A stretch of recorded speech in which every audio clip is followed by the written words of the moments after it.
ओम नमो भगवते वासुदेवाय।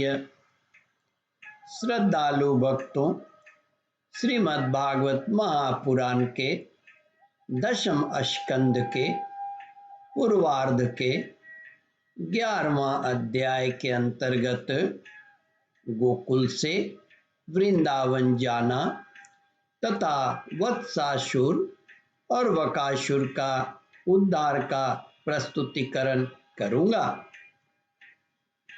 इसके पूर्व जहां तक आप कथा श्रवण कर चुके हैं उसके आगे का प्रस्तुतिकरण करता हूं। श्री सुखदेव जी कहते हैं, परीक्षित, उपनंद ने कहा,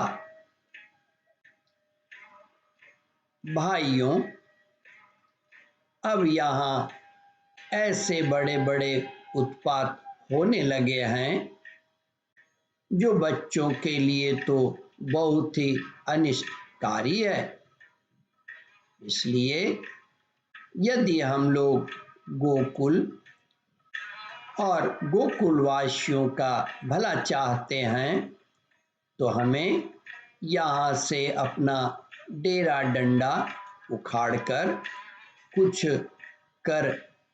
कर देना चाहिए।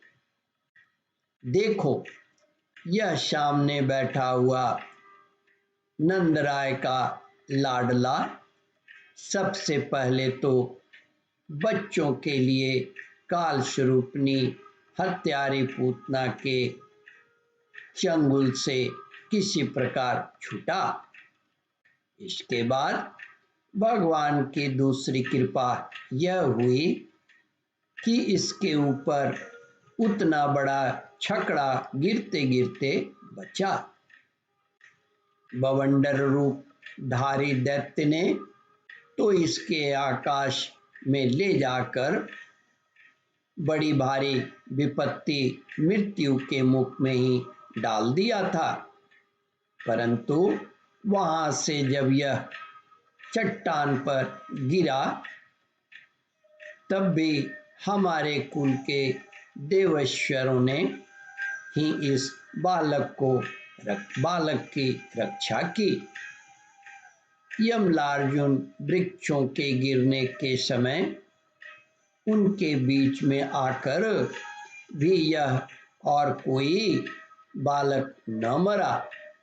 इससे भी यही समझना चाहिए कि भगवान ने हमारी रक्षा की है।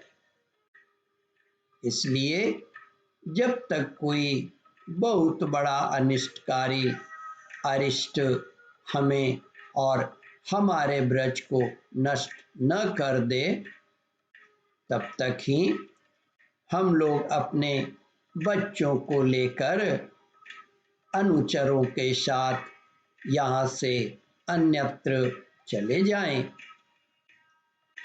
वृंदावन नाम का एक वन है, उसमें छोटे छोटे और भी बहुत से नए नए हरे भरे वन हैं।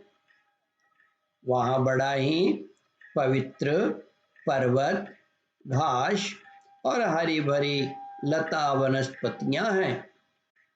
हमारे पशुओं के लिए तो वह बहुत ही हितकारी है। गोपी और गायों के लिए वह केवल सुविधा का ही नहीं, सेवन करने योग्य स्थान है। तो यदि तुम सब लोगों को यह बात जचती है तो आज ही हम लोग यहाँ के लिए कूच कर दें, देर न करें, गाड़ी छकड़े जोतें और पहले गायों को, जो हमारी एकमात्र संपत्ति हैं, वहां भेज दें। उपनंद की बात सुनकर सभी गोपों ने एक स्वर से कहा, बहुत ठीक, बहुत ठीक।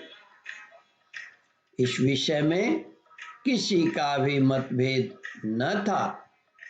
सब लोगों ने झुंड की झुंड गायें इकट्ठा कर दी और छकड़ों पर घर की सारी सामग्री लाद कर वृंदावन की यात्रा की। परीक्षित ग्वालों ने बूढ़ों, बच्चों, स्त्रियों और सब सामग्रियों को छकड़े पर चढ़ा दिया और स्वयं उनके पीछे पीछे धनुष बाण लेकर बड़ी सावधानी से चलने लगे। उन्होंने गौ और बछड़ों को तो सबसे आगे कर लिया और उनके पीछे पीछे शिंगी और तुरही जोर जोर से बजाते हुए चले। उनके साथ ही साथ पुरोहित लोग भी चल रहे थे। गोपियां अपने अपने वक्ष स्थल पर नई केसर लगाकर, सुंदर सुंदर वस्त्र पहनकर, गले में सोने के हार धारण किए,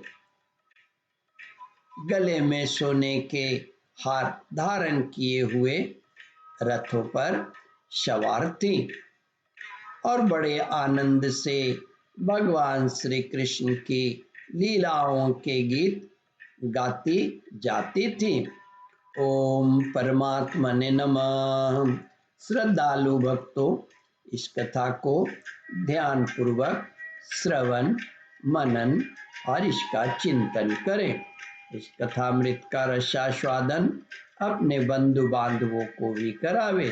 इस वीडियो को शेयर और सब्सक्राइब करें।